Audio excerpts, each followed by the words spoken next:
આજે આપણે જોવાના છીએ કઈ રીતે મેટ્રેસ બને છે.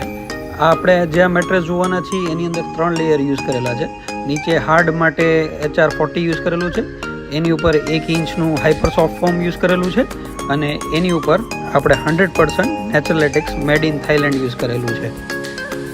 નીચેની જે 40 ડેન્સિટીની શીટ છે એની ઉપર SR ગ્લુ લગાડશું અને એની ઉપર જે હાઇપર સોફ્ટ ફોમ આવશે બંનેમાં ગ્લુ લગાડશું અને બંનેને પ્રોપર પેસ્ટિંગ કરશું, જેનાથી ખુલવાના કે પ્રશ્ન ના રહે.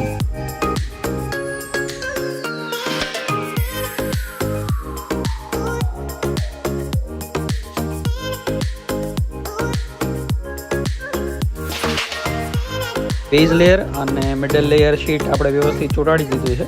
હવે આપણે થર્ડ લેયર જે મેટ્રેસની મેઇન લેયર કહેવાય નેચરલ લેટેક્સ એ ચોંટાડીશું. વચ્ચેની શીટમાં ગ્લુ લગાડીશું અને HR જે નેચરલ લેટેક્સ છે એમાં ગ્લુ લગાડીશું. બંનેને વ્યવસ્થિત ચોંટાડીશું, એજ મેચ કરશું, જેનાથી ઇન ફ્યુચર ખુલવાના કે એ કોઈ ચાન્સીસ ના રહે. શીટ વ્યવસ્થિત પેસ્ટ થઈ ગઈ છે. હવે આપણે આની ઉપર છે ને made in Thailand aroma infuse fabric use કરવાના છીએ, જેની થિકનેસ 450 GSM છે. કવર એડ કર્યા પછી તમે જોઈ શકો છો કે મેટ્રેસની ફીલ પ્રોપર પ્રીમિયમ દેખાય છે. તો આ ટાઈપનું મેટ્રેસ પરચેસ કરવા માટે ગુંજન ફર્નિચર રાજકોટમાં સંપર્ક કરશો.